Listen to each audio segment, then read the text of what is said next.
Scarface தெரியுமில்ல, internet celebrity line. இவர் recent டேஸாக ரொம்ப எல்லாம் பார்த்துருக்காங்க. ஆனால் இவர் எவ்வளோ பெரிய லெகசி விட்டுட்டு போனதுக்கு காரணம் இவர் மட்டும் கிடையாது.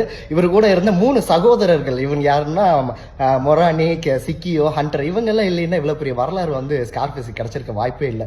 அப்படி தான் சொல்லுவேன். ஏன்னா எல்லாம் ஸ்கார்ஃபேஸை பார்த்தோன்னே நம்ம என்ன நினைப்போம், இந்த மாதிரி ஒரு லைனாக இருந்து இப்படி செத்துட்டா போதும் அப்படிங்கிற மாதிரி நினைப்போம். பட் இது மெயின் கேரக்டர் சிண்ட்ரோம் கிடையாது அந்த லைனுக்கு. அவனுக்கு என்னென்னா கூட்டணியோட தான் இருந்தான். ஏன்னா கூட்டமாக வாழ கற்றுக்கிட்ட தெரிஞ்சவன் அவன். ஏன்னா 3 பிரதர்ஸ் இல்லைன்னா அவனால் ஒன்றுமே பண்ணியிருக்க முடியாது. மேஜரா என்ன சொல்றோம்னா, நம்ம இந்த மாதிரி விஷயத்தையெல்லாம் இன்ஸ்பைரிங்கா பார்க்கும்போது ஒருத்தன் வந்து 100 பேர் தடிக்கிறான், ஆஹா ஹீரோடா சூப்பர்ரா அப்படின்னு நினைச்சுக்கோம். அந்த மாதிரி இல்லை, ஒருத்தன் நடிச்ச 100 பேர் வராங்க பேர். அது ஹீரோயிசம் தாண்டி பிரதரிசம்னு ஒன்று இருக்கு.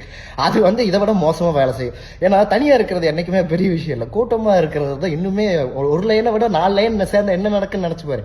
ஆனா அதுக்கு 5 அறிவு தான். 6 அறிவு இருக்கிற நம்மளுக்கு வந்து பாத்தீங்கன்னா யாரையும் கொல்ல வேண்டாம், கிழிக்க வேண்டாம். ஆனா அவனது இவனது அவனு அப்படின்னு சொல்லிட்டு தனித்தனியா ஒவ்வொருத்தரையும் பிரிச்சு பார்த்துட்டே இருக்கிறதுக்கு எல்லாரும் கூட்டமா சேர்ந்து வாழலாம். ஏன்னா நம்ம மட்டும் main character syndrome, main character கிடையாது. அவனுக்கு வந்து பாத்தீங்கன்னா சைடு ரோல் பண்றதுக்கு இன்னொருத்த கூட இருக்கிறனால சைடு ரோல் பண்றதுக்காகவும் வர கிடையாது. ஸோ இன்னும் வாழ்றதுக்கு என்ன வழியோ அதை கத்துக்குவான். இந்த ஸ்கார்ஃபேஸோட கதை வந்து சூப்பரா இருந்தது. ஆனா இந்த மிச்சம் இருக்கிற 3 லைன்ஸை பத்தி நல்லா தெரிஞ்சுக்கோங்க. வரலாறுங்கிறது வந்து ஒருத்தனால அமையாது, ஒரு கூட்ட தேவை.